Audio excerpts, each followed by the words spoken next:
ഒരു നല്ല ഫൈനൽ, അതാണ് ആദ്യമായിട്ട് പറയേണ്ടത്. പ്രത്യേകിച്ച് ഈ ഏഷ്യ കപ്പിൽ തന്നെ 2 തവണ പരാജയപ്പെടുത്തിയ പാകിസ്ഥാനെതിരെ വീണ്ടും ഇന്ത്യ കളിക്കുമ്പോൾ മൂന്നാമതൊരു ജയം കൂടി, 3 ജയം ഏഷ്യ കപ്പിൽ തന്നെ നേടാനായിട്ട് ഇന്ത്യക്ക് സാധിക്കണം.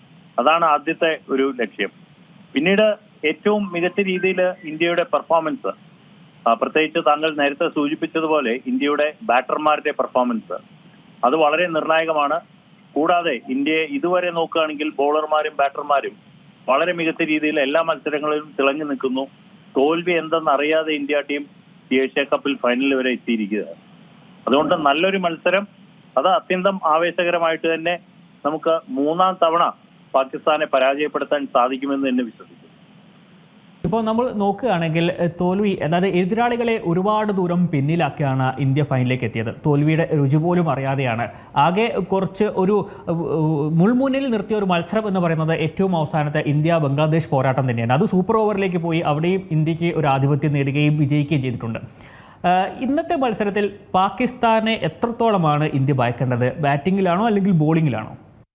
അല്ല, ഭയം എന്നുള്ളൊരു ചോദ്യം വരുന്നില്ല. കാരണം ഇവിടെ നമ്മുടെ ഫൈനലിന്റെ ഒരു പ്രതീതി, ആ ഫൈനൽ എന്നുള്ളൊരു സമ്മർദ്ദം മാത്രമേ, അത് ഇന്ത്യക്ക് മാത്രമല്ല ആ പാകിസ്ഥാനും തുല്യമായിട്ടുള്ളൊരു സമ്മർദ്ദമുണ്ട്.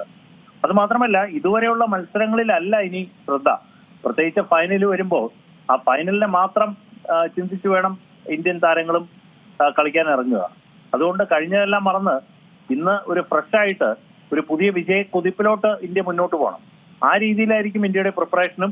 ഇതുവരെയുള്ള മത്സരങ്ങളിലെല്ലാം തന്നെ നോക്കുകയാണെങ്കിലും ഇന്ത്യ ഏറ്റവും ആധികാരികമായിട്ടാണ് എല്ലാ വിജയവും. താങ്കൾ പറഞ്ഞതുപോലെ കഴിഞ്ഞ ഒരു മത്സരം മാത്രമാണ് ടൈയിലോട്ട് പോകുന്നു, അതിനുശേഷം ഇന്ത്യ വിജയിക്കുന്നു. അതുകൊണ്ട് സമ്മർദ്ദം ഇരു ടീമുകൾക്കും തുല്യമാണ്, പ്രത്യേകിച്ച് ഫൈനൽ എന്നുള്ള ഒരു മത്സരം വരുമ്പോൾ. മധ്യനിര ബാറ്റിംഗ് അത് നമ്മൾ എടുത്തു പറയേണ്ട, കാരണം ആദ്യത്തെ 10 ഓവറിൽ മികച്ച പ്രകടനം ഇന്ത്യ കാഴ്ചവെക്കുന്നു. പിന്നീട് വരുന്ന 10 ഓവറിലേക്ക് റൺ അടിച്ചു കയറ്റുന്നതിൽ ഒരു മെല്ലപ്പോക്ക് ഇന്ത്യൻ ബാറ്റിംഗ് നിരയിൽ നമുക്ക് കാണുന്നുണ്ട്. ഒരു കളിയിൽ നമ്മൾ സഞ്ജുവിനെ പല സ്ഥലങ്ങളിലേക്ക് മാറ്റി പരീക്ഷിക്കുന്നു. ഒരു തവണ എട്ടാമത്തെ വിക്കറ്റിലേക്കും ഇറങ്ങാതിരിക്കുന്ന സാഹചര്യത്തിലേക്ക് പോകുന്നു. ഇന്ന് ഫൈനലിലേക്ക് വരുമ്പോൾ എങ്ങനെയായിരിക്കും ഒരു ബാറ്റിംഗ് ഓർഡർ വരാൻ സാധ്യത? ശുഭ്മാൻ ഗിൽ, അഭിഷേക് ശർമ്മ, അതെന്തായാലും മാറ്റാൻ സാധിക്കില്ല. സൂര്യകുമാർ യാദവ് ആയാലും ശിവൻ ദുബെ, ഇങ്ങനെയുള്ളൊരു ബാറ്റിങ്ങിന് ഏത് സിറ്റുവേഷനിലും അവർക്ക് ഷഫിൾ ചെയ്യാൻ പറ്റും. ഇപ്പൊ നോക്കുന്നത് ധാരാളം ലെഫ്റ്റ് ഹാൻഡേഴ്സ് ഉള്ള ഒരു ടീമാണ് ഇന്ത്യ. തിലക് വർമ്മ ഉൾപ്പെടെ, ശിവൻ ദുബെ ആയാലും തിലക് വർമ്മ ആയാലും അക്സർ പട്ടേൽ ഉൾപ്പെടെയുള്ളവര്. അപ്പൊ ആ സിറ്റുവേഷൻ അനുസരിച്ച് ബാറ്റിംഗ് ഓർഡറിൽ മാറ്റം വരുത്താനായിട്ട് ടീം മാനേജ്മെന്റിന് സാധിക്കുന്നു. ഇപ്പൊ സഞ്ജുവിനെ അന്ന് സ്വാഭാവികമായിരുന്നു, അന്ന് നമ്പർ 8 വരെ ബാറ്റിംഗ് കിട്ടാതെ അദ്ദേഹം ഇരിക്കേണ്ടി വന്നു.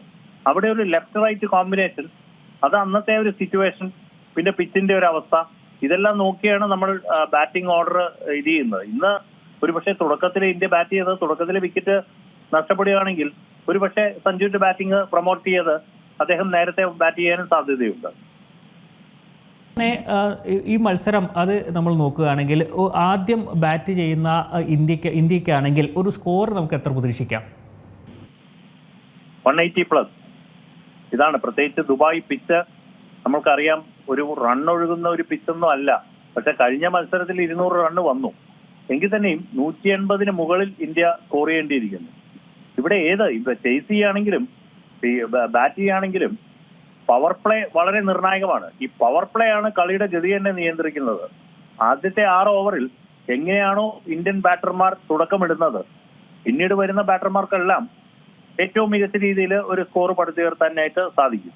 രണ്ടാമത് ചേസ് ചെയ്യുകയാണെങ്കിലും ഒരു 150-ന് മുകളിലൊക്കെ സ്കോർ ചേസ് ചെയ്യുകയാണെങ്കിലും ആദ്യത്തെ 6 ഓവർ പവർ പ്ലേ വളരെ നിർണായകമാണ്. വിക്കറ്റൊന്നും നഷ്ടപ്പെടാതെ നല്ലൊരു തുടക്കം ഇന്ത്യക്ക് നേടേണ്ടിയിരിക്കുന്നു. ഏറ്റവും പുതിയ വാർത്തകളും വിശേഷങ്ങളും വിരൽ തുമ്പിലറിയാൻ സീ മലയാളം ന്യൂസ് എല്ലാ ഡിജിറ്റൽ പ്ലാറ്റ്ഫോമുകളിലും ലഭ്യം.